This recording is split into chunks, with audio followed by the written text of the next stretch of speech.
I I remember a few months ago I was admitted into the hospital, and while I was there was this nurse that always made my spirit kind of rejoice. Um Whenever she would come in, my spirit would feel, excited or happy whenever she came around. And so um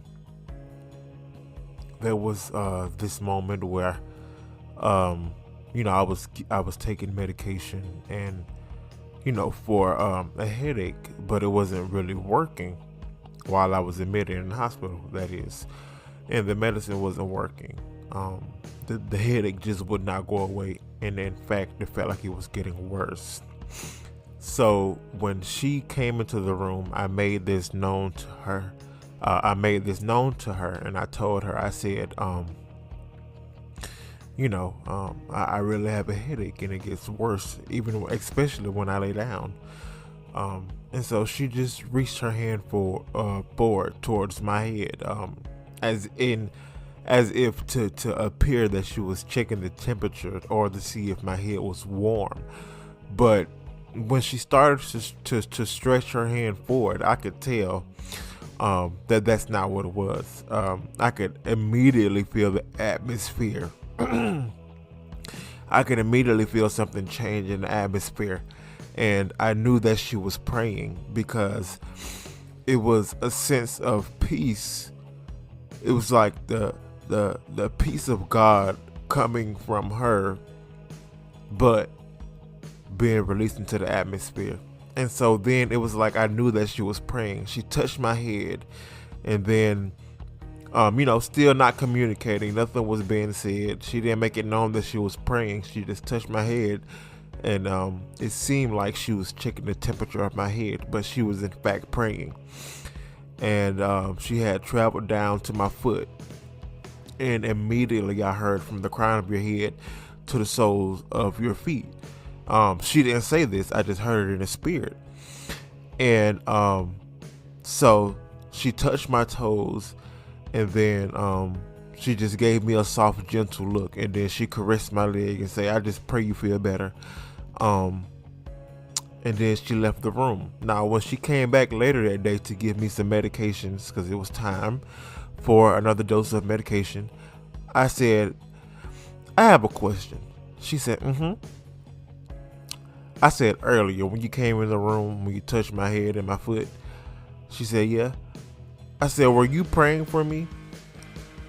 She paused, and she looked at me with some type of concern. And she said, "Oh, I'm sorry. I wasn't trying to offend you or anything. I'm so sorry."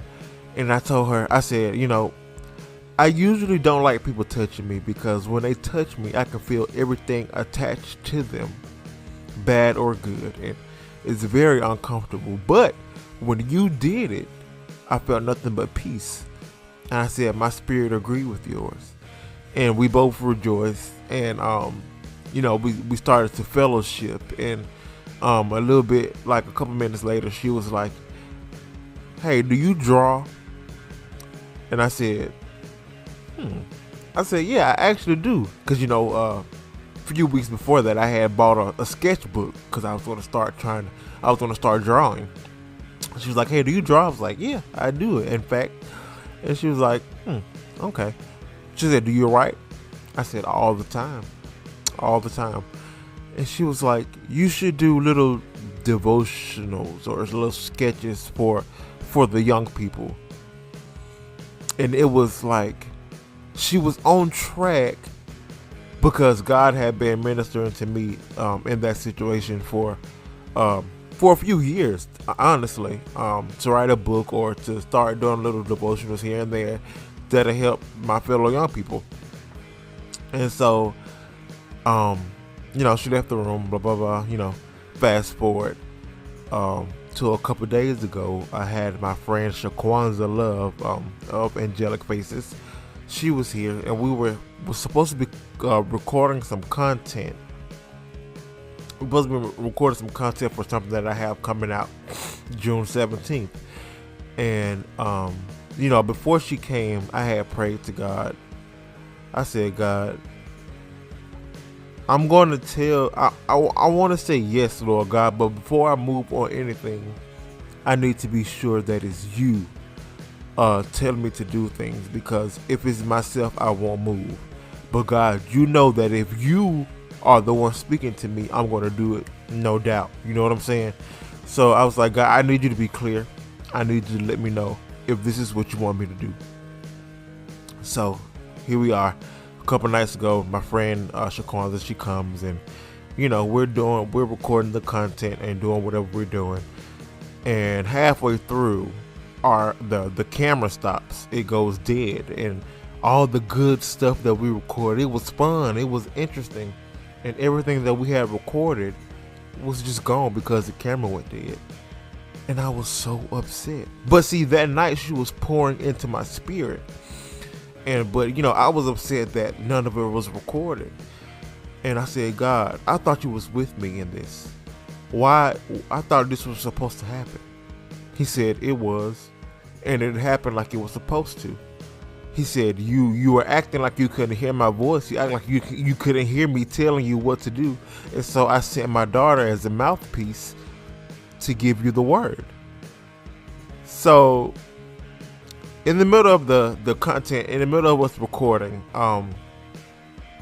she had brought up the fact that she writes down things in notebooks whenever God is speaking to her. And so I was like, that's crazy. And so I reached over and I pulled out a stack of maybe 7 or 8 notebooks, and I put them in front of the desk. And she was like, wow. She said, Darian, look at all those books. And it went over my head. I didn't know what she was saying. I said, yeah, there's a lot of them right here. And she was like, no, Darian, look at those books. I said, yeah. And it still went over my head. And I went on to explain to her how I also write down a lot, and that these books were just from this year alone. This is not from years and years of collection. This is how much God has been speaking to me this year. And it went on, and we went over the scrap of content that we did manage to record. And we got back to the point where I pulled the books out, and she was like, Darian, look at all those books. And it's still going over my head. I thought she said bugs, because we had let flies in when I was letting her in the house. A whole bunch of flies came in, and you can see them through the camera. And I was like, yeah, they is flying around everywhere. And she was like, huh? No, Darian, you didn't understand me earlier. I said, look at all of those books. Those are manuals of how to live life and how to start businesses, and those are books for people for people in the future. And I was like, wow. I was like, how crazy is it that this goes along with what the nurse was also saying to me about making little devotionals for young people on how to live life or things like that. And then fast forward to maybe 4 or 5 months later, here she is saying the exact same thing. Not to mention that God has been ministering to me this same thing for years now, and I've just been kind of slowful with it. A